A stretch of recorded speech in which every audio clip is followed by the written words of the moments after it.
Hey everyone, Thyworm here with a small explainer video with tips and tricks for the Horned Scarab of Pandemonium in Solo Self-Found. I did some testing and here are the results. I've done an earlier video this league of the Horned Scarab of Pandemonium. Back then I ran a single scarab on a Maven Witness tier 16 map and the video wasn't scripted either.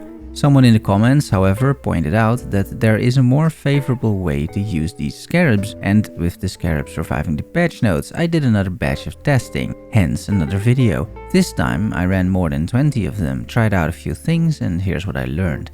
First, let's talk about what the scarab does. Monster packs in area have 15% chance to be replaced by a random Atlas boss, and modifiers to the final map boss also apply to these Atlas bosses. The strategy is therefore to get as many synergies as possible with final map bosses. We pick several Atlas passive nodes, and contrary to the last time we did this, we're picking the Searing Exarch because all the altars that impact the final map boss also impact all bosses spawned from the scarab. I went for an ambush strategy in this footage, trying to reopen a bunch of strong boxes, meaning that every time I spawned packs there could be a map boss in there. This got slightly nerfed as the map device in Settlers of Kalgur offers less strong boxes, but overall it should still be very viable. You can drop the strong boxes too in favor of something that gives extra monsters. On the flip side, we learned that in 3.25 monsters from League mechanics start dropping maps again, which increases the synergy with the influencing Scarab of Conversion, so I think overall the Horned Scarab of Pandemonium still has a strong synergy next League and can get you a bunch of maps that are otherwise difficult to obtain.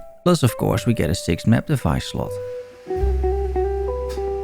The Horned Scarab of Pandemonium was fairly rare this league, and there's no telling what it will be like next league, of course. I ran the scarab in conjunction with ambush scarabs and the influencing Scarab of Conversion, which has a chance to convert tier 14 plus maps into Guardian, Conqueror or Synthesis maps. I don't really know what the exact chances are, but it seems to synergize well enough. You could not run ambush and instead slot in more cartography scarabs. I'm pretty sure that should work fine too.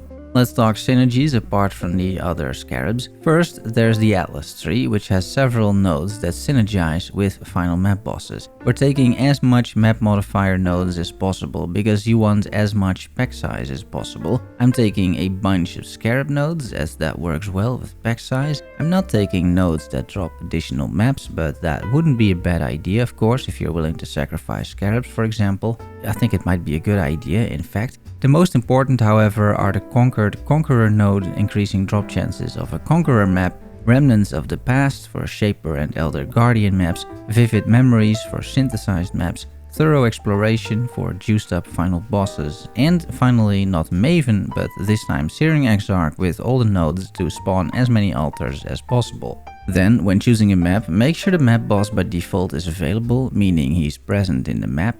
In maps like Jungle Valley or Lookout, the boss doesn't spawn until you get to it, meaning that also the altar options that give the boss buffs and debuffs don't spawn. That's some serious anti-synergy which you need to avoid. Also, don't kill the map boss, because then the same thing happens. You do the map boss last, turning that map boss from time to time into an unkillable demon, but yeah, that is the price of doing business, as they say. And then of course you pick every boss option that the altars provide.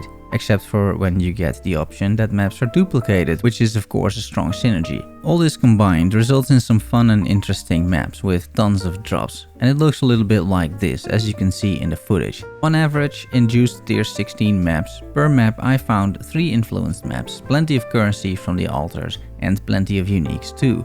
It is absolutely worth running in SSF, and I would say also worth a small respec on your Atlas. Most of the nodes I'm taking are generally good, so the respec wouldn't be crazy, meaning you could do this fairly early on as well. I wouldn't run it before tier 14 of course, because then all those rare influenced maps won't drop. I hope you try out this scarab, let me know what you think. Subscribe and like for more PoE SSF content. Thanks for watching and making it to the end. Love you all, see you soon, bye bye.